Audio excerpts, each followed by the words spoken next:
Ancient rituals and dark beliefs of medieval Europe. Welcome to Legends Untold. Imagine it's midnight, 1348. You're drifting off when, thump, thump, thump, someone's pounding on your door. Candle wax splatters.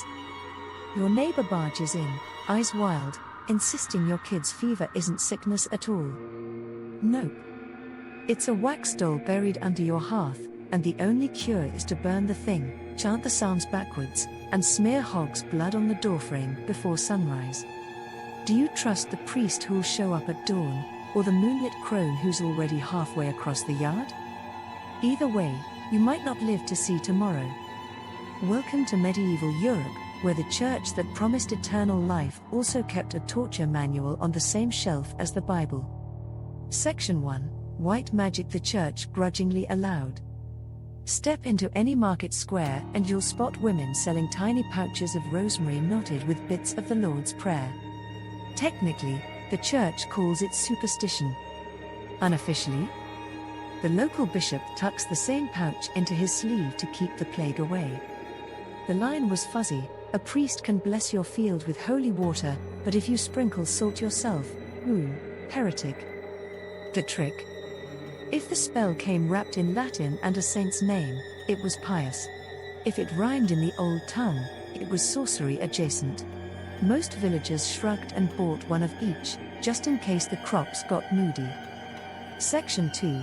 Black magic and the devil's contract. Down the same alley, a guy sells nails hammered into a rival's footprint.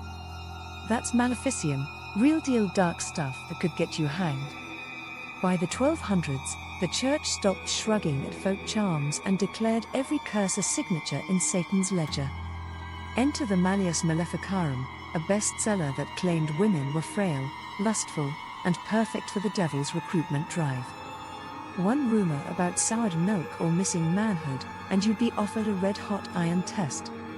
Funny thing, the louder the church warned about Satan strolling the streets, the more folks started looking for hooves and horns in every shadow. Section 3. Heresy over witchcraft. The bigger fear. Ask an inquisitor what gave him nightmares and he won't say witches, he'll spit out cathars. These folks believed the material world was evil, the Old Testament God a fraud, and the church itself a con game. To crush them, preachers painted heretics as baby-sacrificing, moonlit orgy-loving demon worshippers. Same old pagan smear, now backed by law. Entire villages went up in flames, their lands neatly confiscated, because nothing says saving souls like seizing a vineyard.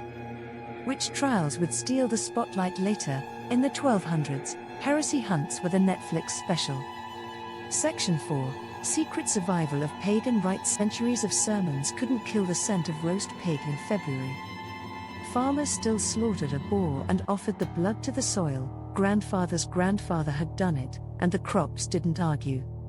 Bones buried, blood on the doorposts, priest humming hymns in the distance, everyone pretending they didn't see each other.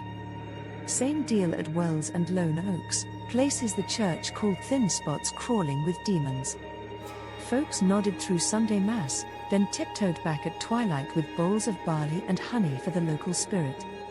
Call it syncretism, call it spiritual insurance, either way, dinner stayed on the table.